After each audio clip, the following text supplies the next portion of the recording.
Muito bem, nós estamos aqui para dar continuidade a esse comentário bíblico para você, tipo videoteca, para que no final você tenha aí todos os livros do Antigo Testamento comentado, bem como do Novo Testamento. O Novo Testamento nós já gravamos.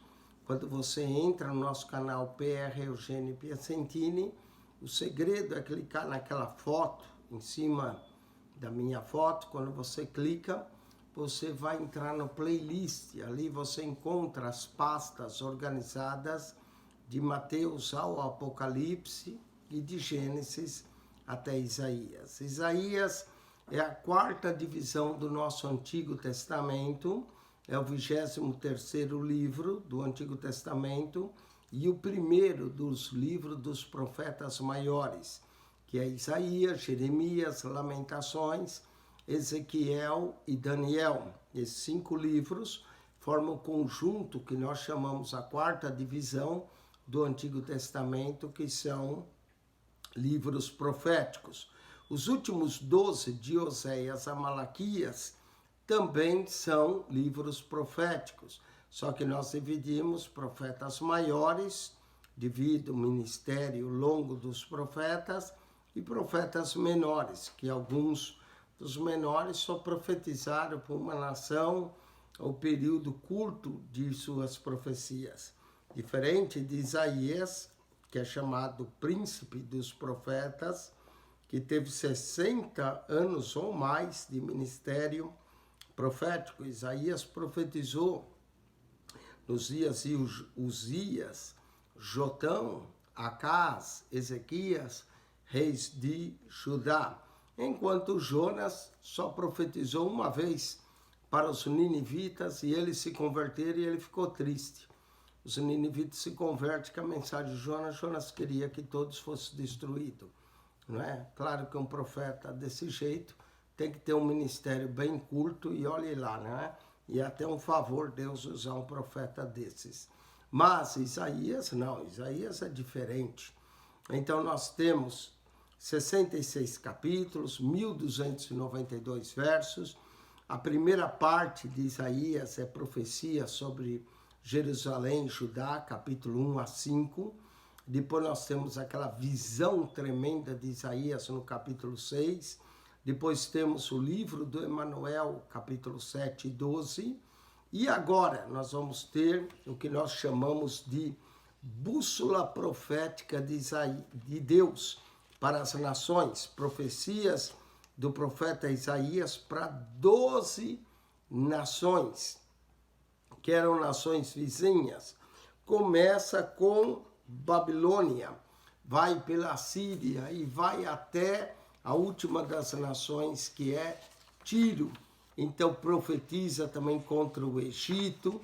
Algumas profecias são longas, outras mais curtas, mas são 12 nações ao redor das quais são profetizados. E essa seção do livro nós chamamos de bússola profética.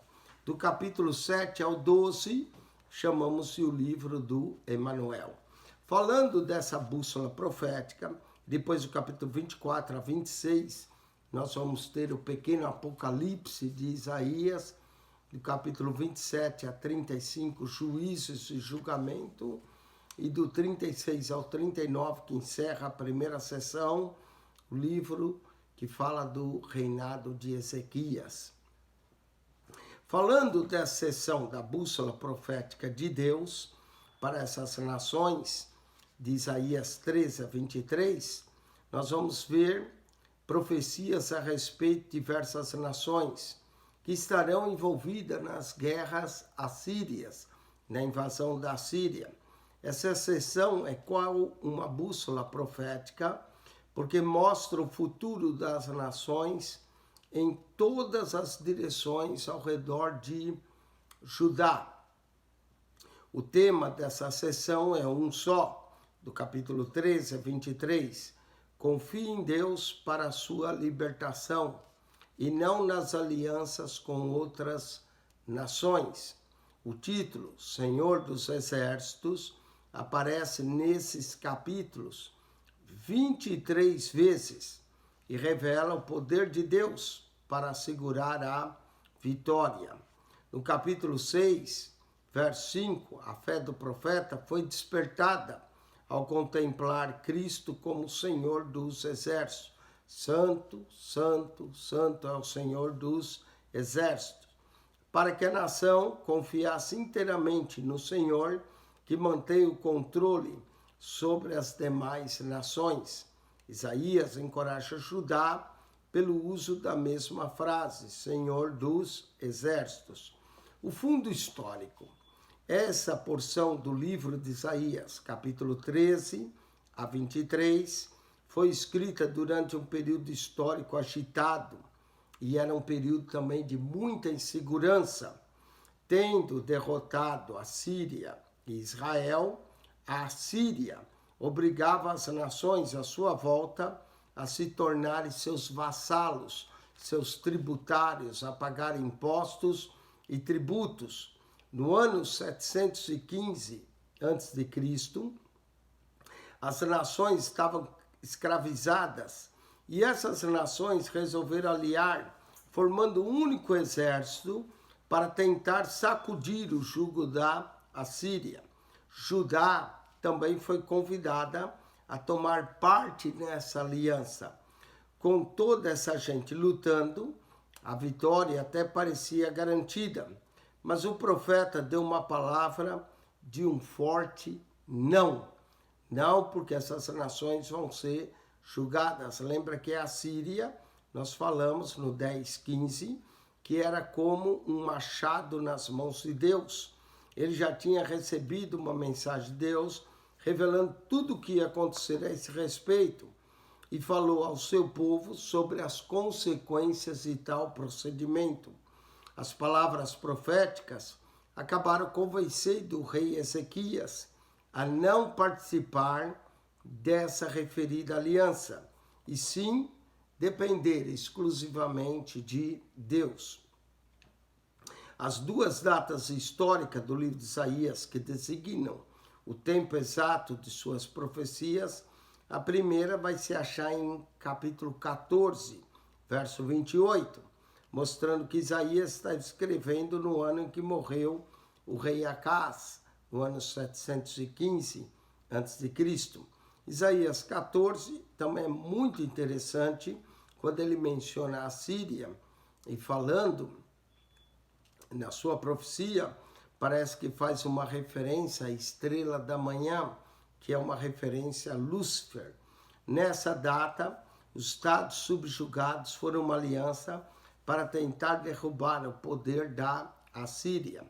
A segunda data se acha em Isaías capítulo 20, verso 1, a referência no ano em que Tartã veio, trata exatamente do ano 711 a.C., justamente aquela derrota dos aliados contra a Síria, tentando conter uma guerra civil.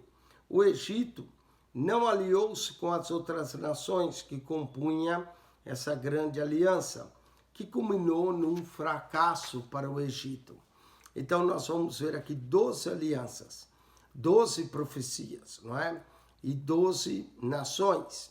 Aqui a aliança é uma nação, a Babilônia, capítulo 13, verso 1 a 14 e verso 23. Capítulo 14 focaliza na Assíria, verso 24 a 27. Ainda no capítulo 14, do verso 28 a 32, outra predição contra os filisteus, a Filístia. Capítulo 15, 16, Moabe. Capítulo 17, fala da Síria. Capítulo 18, Cush, Etiópia. Capítulo 19 e 20, Egito. Capítulo 21, novamente Babilônia, verso 1 ao 10. Depois nós temos Edom, na Arábia, capítulo 21, 11 a 16. Alguns perguntam por que 2 vezes profetiza contra a Babilônia? Uma profecia se aplica ao ano 715 a.C. A profecia do capítulo 21 vai se aplicar o ano 539, depois do cativeiro babilônico, a derrota para os medos e persas. Depois, capítulo 21, nós vamos ter Edom, e ainda no capítulo 21, Arábia. Depois Jerusalém, capítulo 22, 2 a 11. Aqui mostra o cativeiro que vai ocorrer em 586. E finalmente, Tiro, esse gigante econômico, na época de Isaías, seria humilhado. E se cumpriu essa profecia em duas partes, uma pela Síria e outra pelas tropas de Alexandre Magno, Alexandre o Grande, onde Tiro foi totalmente destruído. Amém?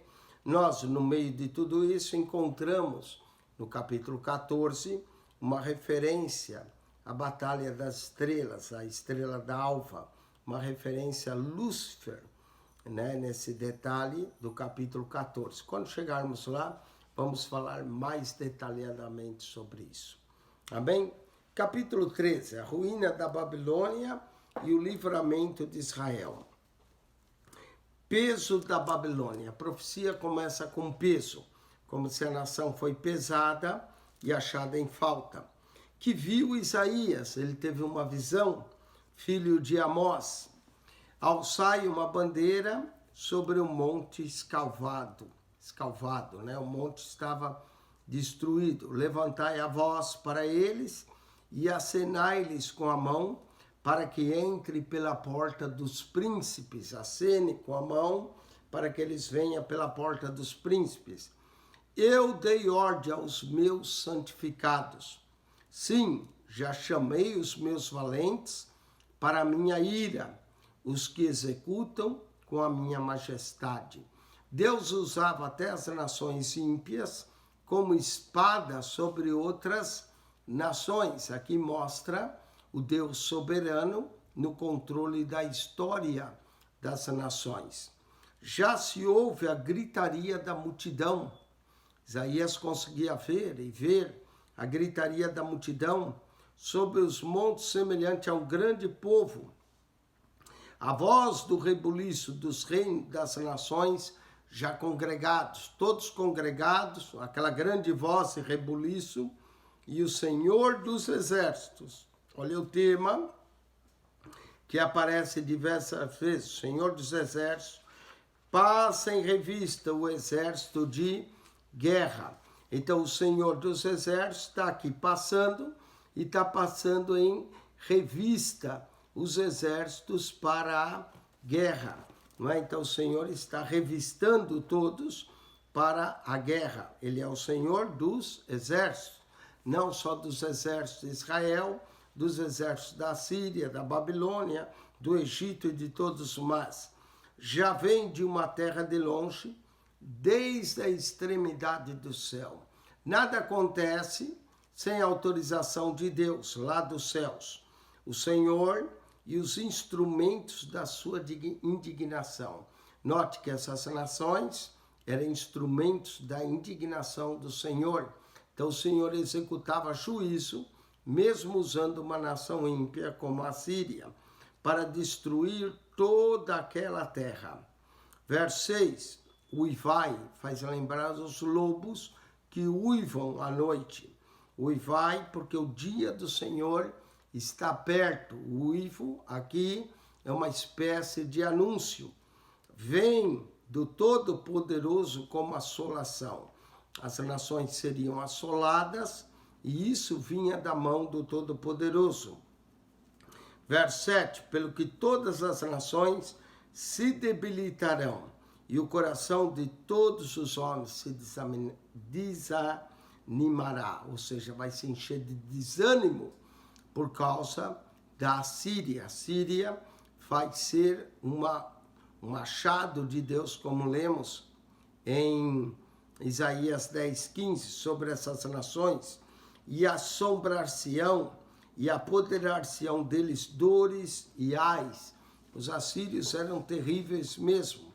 Eles, quando invadiam o povo, não é, destruíam, eram assombros e dores e ais. E se angustiarão como a mulher parturiente.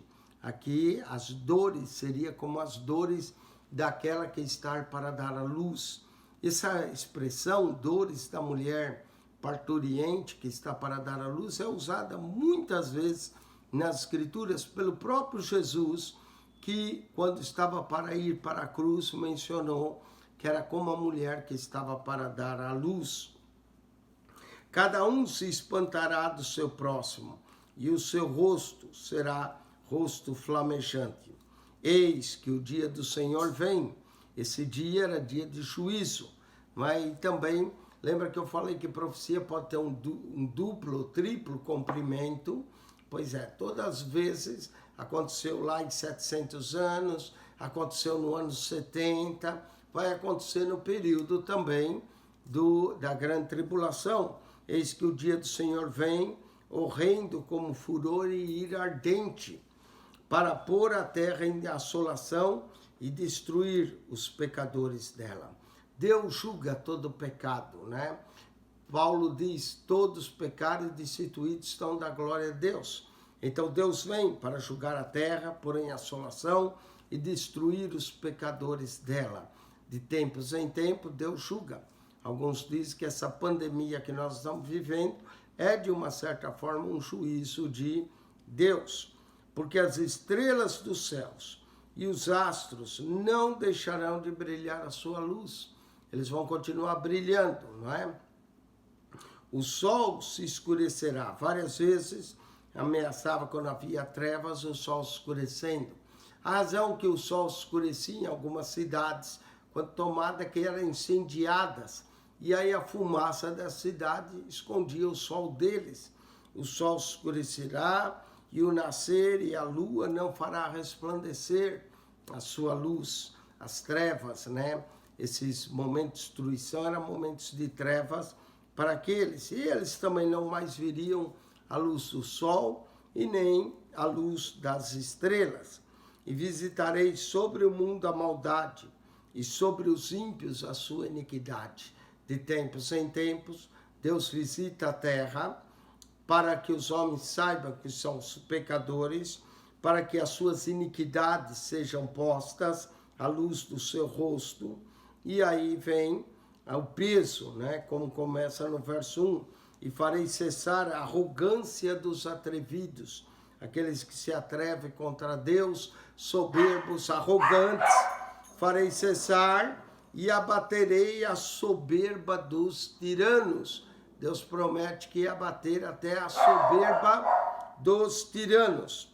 Farei que um homem seja mais precioso do que o ouro puro e mais raro que o ouro fino de Ofir. Esse ouro fino de Ofir era um ouro precioso que era trazido ao rei Salomão. Deus iria julgar toda a causa, iria fazer com que os homens fossem julgados, né? A expressão ouro puro aparece 4 vezes nos livros proféticos.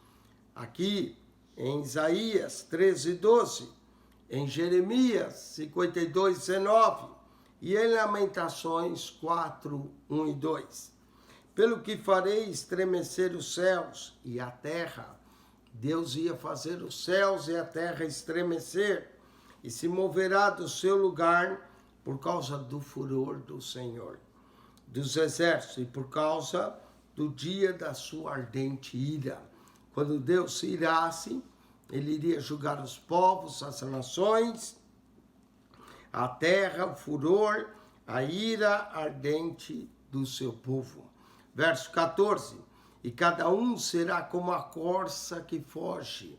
Os animais são usados como exemplo desse julgamento, a corça que foge, e como a ovelha que ninguém recolhe, a ovelha abandonada. Cada um voltará para o seu povo, e cada um fugirá para a sua terra. Todo o que for achado será transpassado, e todo o que for apanhado cairá a espada. Então a espada vinha com o exército inimigo e muitos iam cair. Isso está fazendo uma predição contra a ruína da própria Babilônia. E suas crianças serão despedaçadas perante seus olhos. Isso aqui é uma figura muito triste, suas crianças despedaçadas. Diz que os soldados assírios, quando tomavam, pegavam as crianças pelas pernas e atiravam contra as pedras, despedaçando as crianças. Muitas vezes alguns, se viam uma mulher grávida, pegava a espada e serrava ali a barriga e caía o feto no chão. Era uma coisa terrível. Crianças despedaçadas perante seus olhos. As suas casas serão saqueadas e a mulher de cada um violada. Ainda os soldados vinham e violavam as mulheres. Isso era violência na cidade. Abusavam delas ainda sexualmente antes de as matá-las. Tal crueldade que se via. Por isso que uma hora Deus também vai julgar a Síria por tal crueldade. Eis que eu despertarei contra eles, agora falando a Babilônia, eu que despertarei contra eles os medos, que não farão caso da prata, nem tampouco desejarão o ouro. Os medos, tudo o que queriam era conquistar a Babilônia. E os seus arcos despedaçarão os jovens. Está vendo? Os arcos iam transpassar os jovens com flechas e não se compadecerão do fruto do ventre. Aqui é o fruto do ventre. Segundo a história, eles matavam a mulher grávida ou passavam a espada para que o feto caísse no chão. E o seu olho não poupará os filhos. E Babilônia, o ornamento dos reinos, e a glória e soberba dos caldeus, será como Sodoma e Gomorra, quando Deus as transtornou. Duas cidades pecadoras do livro de Gênesis, Sodoma e Gomorra, que foram destruídas por causa do seu pecado.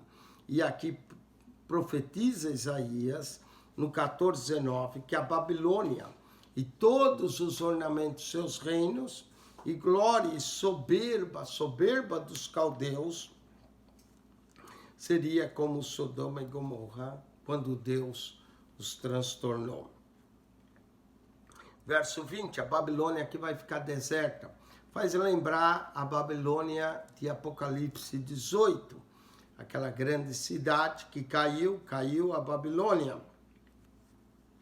Verso 20, nunca mais será habitada, nem reedificada de geração em geração. Nem o árabe armará ali a sua tenda, nem tampouco os pastores ali farão deitar os seus rebanhos. Alguns veem Isaías 13:20 com Apocalipse 18, onde a grande Babilônia caiu e nunca mais é edificada. Porque a Babilônia caiu sobre os assírios, que caiu sobre os medos e persas, foi edificada. Hoje é Irã, não é? A cidade da Babilônia continua sendo o Iraque, não é? O Iraque, Irã é a Pérsia. O Iraque continua sendo a cidade da Babilônia, não é? A palavra parecida com Babilônia é Bagdá. Hoje a capital do Iraque, Bagdá, foi reedificada algumas vezes.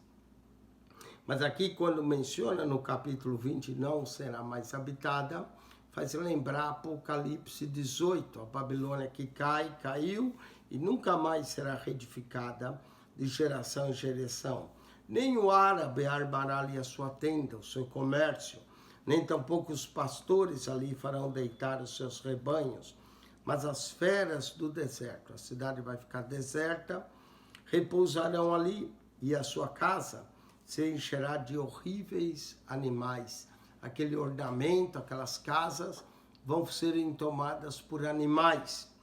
E ali habitarão os avestruzes e os sátiros pularão ali. Totalmente desolada, totalmente deserta, ficará a habitação deles. E as feras que uivam, os lobos, os cães, à noite, gritarão umas às outras nos seus palácios vazios. Coisa terrível. Quando Deus se ira contra a cidade é totalmente destruída, os palácios ficam vazios, vêm habitar os cães, os lobos, que que vão ali uivar, como também os chacais nos seus palácios de prazer. Antes o palácio era usado para o prazer sexual, prazer da concupiscência, da licenciosidade. Agora viria os palácios prazer, pois bem perto já vem chegando o seu tempo e os seus dias não se prolongarão. Continuando agora capítulo 14, porque o Senhor, então olha que profecia terrível para a Babilônia. E agora nós vamos entrar nesse capítulo 14, continuando a profecia, começa no capítulo 13, e depois vamos passar para a Síria também. Porque o Senhor se compadecerá de Jacó, e ainda elegerá a Israel, e porá na sua própria terra, e ajuntar-se-ão com eles estranhos, e se achegarão à casa de Jacó. O Senhor teria misericórdia de Israel, da casa de Jacó, mas para a Babilônia o julgamento está determinado. E os povos os receberão, e os levarão aos seus lugares, e a casa de Israel possuirá esses povos por servos e servas. Eles vão ficar sendo dominados pela casa de Israel. E da casa de Israel por servos e servas na terra do Senhor. E cativarão aqueles que cativaram, ou seja, os babilônios vão se tornar cativeiros dos israelitas e dominarão os seus opressores. Eles vão acabar dominando aqueles que o oprimiram. E acontecerá, isso é sempre de uma forma futura, que no dia em que o Senhor vier e dar-te descanso do seu trabalho e do teu tremor e da dura servidão com que te fizeram servir, então proferirás esse dito contra o rei da Babilônia e dirás: como cessou o opressor, a cidade dourada acabou. Em outras palavras, caiu a grande Babilônia. E agora essa grande Babilônia se tornou serva de Israel. Parece que parte dessa profecia se cumpriu com o domínio assírio, se cumpriu com os medos e persas, mas uma parte está reservada para se cumprir no milênio. Já quebrantou o Senhor o bastão dos ímpios e o cetro dos dominadores, daqueles que dominavam sobre o seu povo, aquele que feria os povos com furor, com praga incessante, com ira, e que dominava as nações, agora é perseguido sem que alguém o possa impedir. Então, Babilônia perseguiu, mas agora será perseguida sem que alguém possa impedir. Já descansa, já está sossegada toda a terra, exclama com júbilo. Aqui, o júbilo daqueles que antes eram oprimidos pela Babilônia e agora já descansa a terra e já exclama com grande júbilo. Até as faias se alegram contra ti, e os cedros do Líbano, dizendo, aqui é dado voz aos cedros do Líbano, como se as árvores pudessem falar, é uma metáfora, dizendo, desde que tu caís, ninguém soube contra nós para nos cortar. Parece que também a Babilônia levava muita madeira do cedro do Líbano para suas construções, não é? Mas agora que ela caiu, já não leva mais madeira nenhuma. E os cedros, as árvores, não é, que davam a madeira, até elas vão falar, desde que tu caís, novamente, Apocalipse 18, caiu a grande Babilônia, se tornou morada de demônios, ninguém sobre contra nós para nos cortar. Verso 9 vai mencionar o inferno. E depois, aqui verso 10 e 11, vai mencionar uma espécie de Lúcifer. Né? Esse aqui é chamada a Batalha das Estrelas, que nós vamos falar já já. O inferno, desde o profundo, se turbou por ti, para te sair ao encontro na tua vinda. Quer dizer, as almas que lá estão vão descer ao inferno. E despertou para ti os mortos, e todos os príncipes da terra, e e fez levantar do seu trono a todos os reis das nações. Esses todos responderão e te dirão: tu também adoeceste como nós. Aquela que dominava, agora caiu. Tu adoeceste como nós e foste semelhante a nós. Já foi derribada no inferno, foi derribada até o inferno. E a tua soberba, os soberbos, o lugar deles é um só, no inferno. Já fosse derribada no inferno, a tua soberba, com o som dos teus alaúdes, os bichinhos debaixo de ti se estenderão e os bichos te cobrirão. Cairão ali, serão comidos por bichos, né? Os bichos te cobrirão. E aí olha o verso de número 12 a 14. Esse detalhe dessa profecia referente à Babilônia, Isaías revela que a verdadeira força que opera sobre o nome do poder político corrupto da Babilônia é Satanás. Satanás sempre opera atrás da grande Babilônia. As manobras políticas feitas pela Babilônia não passavam de tentativas malignas da parte de Satã para eliminar a linhagem de Davi, de onde viria o Messias. Nações essas iníquas que têm sido usadas e continuam sendo usadas durante séculos como armas nas mãos do diabo para destruir os homens. Profeticamente, Isaías expôs como foi que começou a renhida guerra espiritual num passado remotíssimo. Lembra Apocalipse 12, o dragão e Miguel, a batalha no céu, chamado a Guerra das Estrelas, porque os anjos eram também mencionados como estrelas. E Satanás levou 1/3 dos anjos na sua cauda, Apocalipse 12, 4, e depois Apocalipse 12, 7, sem desligar-se totalmente da linguagem figurada ao rei da Babilônia. Isaías relata como foi que a estrela da manhã, na Bíblia King James original, diz Lúcifer, é a única Bíblia onde menciona Lúcifer. Nas nossas Bíblias traduziu como estrela da manhã, não é? No idioma latim, Lúcifer, o luzeiro, a estrela da manhã, conspirou contra Deus. E devido a esse orgulho e rebelião, como uma terceira parte dos anjos perderam sua posição celestial, Apocalipse 12, 4. E essa guerra perdida, através de séculos, chegará ao fim quando o diabo será totalmente dominado por outra resplandecente estrela da manhã, que é Cristo. 2 Pedro 1, 19, Lucas 10, 18 e Apocalipse 9, 1, Apocalipse 12, são tudo textos que você deve ler, e Apocalipse 22, 16, que fala de Jesus como a resplandecente estrela da manhã. Então, Isaías 14, 12, diz: como caíste do céu, ó estrela da manhã. Na King James, original em inglês, está Lúcifer, o nome. Na Vulgata Latina também aparece Lúcifer. Aqui, em português, foi traduzido como estrela da manhã. Filha d'alva, como fosses lançado por terra, tu que debilitava as nações. Por trás das nações ímpias, pecadoras, existe um poder satânico de Satanás.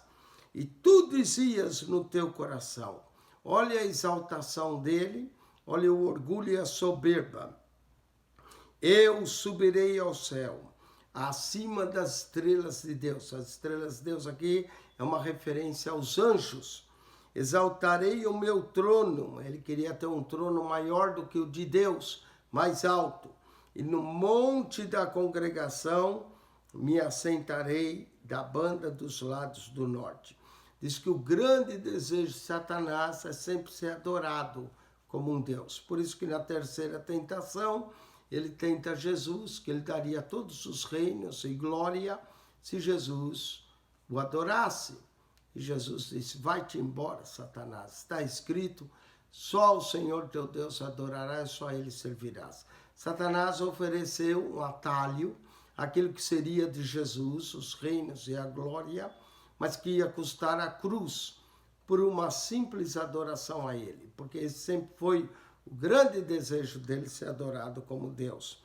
Olha, verso 14, subirei das mais altas nuvens e serei semelhante ao Altíssimo.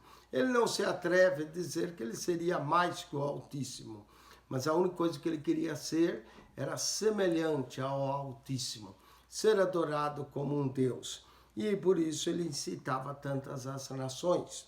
E contudo, verso 15, olha a condenação dele. E contudo, levado serás ao inferno. O inferno, de acordo com Jesus, Mateus 25, foi criado para o diabo e seus anjos. E contudo, será levado ao inferno, ao mais profundo do abismo. O destino de Satanás é o lago de fogo. Os que te virem te contemplarão e considerar-te-ão e dirão: é esse o varão. Aqui Satanás é comparado a um varão. É esse o varão que fazia estremecer a terra e que fazia tremer os reinos. Todos aqueles que o verem no juízo final vão dizer: é esse? Afinal, é esse o que fazia a terra estremecer e todos os reinos, que punha o mundo como um deserto e assolava as suas cidades. Muita gente pergunta, grande pergunta filosófica, se Deus é tão bom, por que existe o mal? Existe o mal porque existe um Satanás que anda assolando, né, as suas cidades, que a seus cativos não deixava ir solto para a casa deles. Ele gosta de prender, destruir aquilo que Deus criou, o homem. Diz que Satanás nunca pode lutar com Deus, então luta contra a sua criação para atingir a Deus indiretamente. Todos os reis das nações, e todos eles jazem com honra, cada um na sua casa. Mas tu és lançado da tua sepultura como um renovo abominável. Esse é o nome que ele ganha, renovo abominável. E como uma veste de mortos, atravessados a espada, com os que descem ao covil de pedras, como corpo morto e pisado. Satanás gosta de matar os homens, gosta de levar eles a blasfemarem de Deus. Como eles, não te reunirás na sepultura. Ele não fica, quem morre, o homem fica na sepultura, porque destruístes a tua terra e mataste o teu povo. A descendência dos malignos não será nomeada para sempre, ou seja, o maligno não vai ter o domínio para sempre.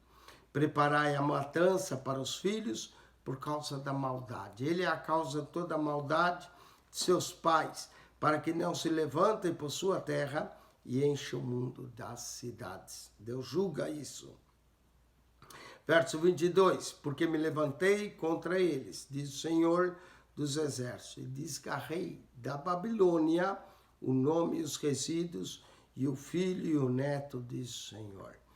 Babilônia, o grande projeto satânico contra Deus, que vai cair definitivamente em Apocalipse 18, mas Isaías 14, começando no 13, verso 1, até o 14, verso 23, profetiza contra a Babilônia.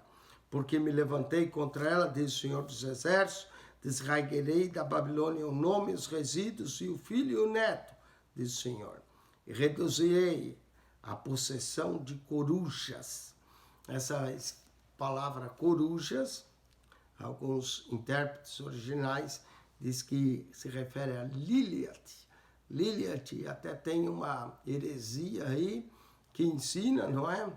Que Lilith teria sido a primeira mulher de Adão, a qual se corrompeu com Satanás e não provou a morte.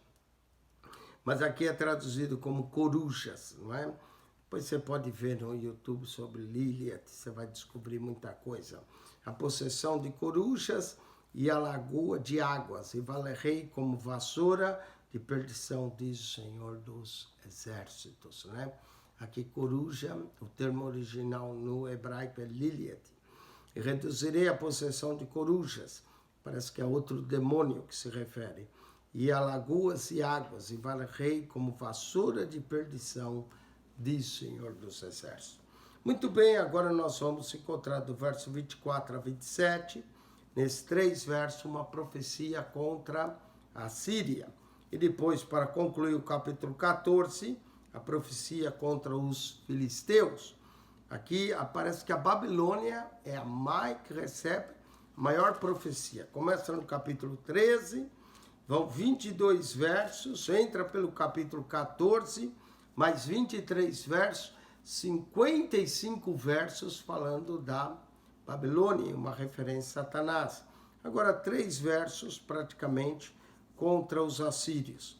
O Senhor dos Exércitos jurou dizendo: como pensei, assim sucederá. Como determinei, assim se efetuará. Salmo 115, verso 3, diz que o nosso Senhor faz conforme lhe apraz, não é? Faz tudo o que lhe apraz. E aqui, Isaías 14, 24, como pensei, assim sucederá. Como determinei, assim se efetuará. Quebrantarei a Síria na minha terra e nas minhas montanhas. Note que a terra é do Senhor, as montanhas é do Senhor. Quebrantarei a Síria na minha terra e nas minhas montanhas, e pisarei para que o seu jugo se aparte deles. O jugo da Síria, lembra 10, 27? O jugo, a unção que quebra o jugo, a gordura ali quebra o jugo, para que o seu jugo se aparte deles, e a sua carga se desvie dos seus ombros. Carga que é carga tributária, a qual os povos pagavam impostos. Esse é o conselho que foi determinado. O Senhor determinou isso sobre toda essa terra. E essa é a mão de juízo que está estendida sobre todas as nações. Porque o Senhor dos Exércitos o determinou. E aquilo que Deus determina, ninguém muda. Quem, pois, o invalidará? É a pergunta. O Senhor determinou, quem, pois, invalidará? E a sua mão estendida está. Quem, pois, a fará voltar atrás? Quem faz? A mão de Deus, quando é estendida como juízo, quem faz voltar atrás? Pronto, acabou aqui a profecia contra a Síria. Agora vamos contra os filisteus, outro povo que sempre perturbou Israel. Diz que Filistia, que era escrito com PH, não é? Tiraram o H e ficou Palestina. Muitos dizem que os antigos filisteus são os atuais palestinos, que até hoje continua uma guerra e uma luta naquela nação. No ano em que morreu o rei Acaz, 1428, nós sabemos que esse ano corresponde exatamente a 715 a.C. No ano em que morreu o rei Acaz, houve este peso, não é? Alguns também dizem que isso pode representar o ano 711, existe uma discussão na cronologia. No ano em que morreu o rei Acaz, houve esse peso. Peso é palavra profética, uma palavra peso, porque é juízo. Não te alegres, toda a Filistia, por ser quebrada, a vara que te feria, porque da raiz da cobra, a cobra agora tem raiz, tá vendo? Porque da raiz da cobra sairá um balisco, quer dizer, do ninho da cobra sairá um balisco, e o seu fruto será uma serpente ardente voadora. Uau! Olha só, 14:29, uma serpente, um dos símbolos de Satanás, ardente, que vem ardendo em ira, e ainda voadora, ainda que tem asas e voa. Serpente ardente voadora, quer dizer, pressa, com pressa vem essa serpente. Alguns atribuem que nessa figura é uma figura do Leviatã, uma serpente ardente voadora. Verso 30, e os primogênitos dos pobres serão apacentados. Os primogênitos, quer dizer, o primeiro filho dos pobres serão apacentados. E os necessitados se deitarão seguros. Mas farei morrer de fome a tua raiz. olha só, a Filistia ia passar por uma fome, e serão destruídos teus resíduos. Uivai, ó porta, grita, ó cidade, o clamor daqueles que são julgados. Tu, ó Filistia, está toda derretida, ia se derreter a cidade, porque do norte vem uma fumaça. Essa fumaça que vinha do norte, alguns atribuem à Síria, outros ao Babilônio. Vem uma fumaça, e ninguém ficará solitário ao tempo determinado. Tempo determinado é sinal que Deus tem um tempo determinado para julgar. Eclesiastes diz que para todo propósito debaixo do céu há um tempo determinado. Há um propósito para todo tempo debaixo do sol.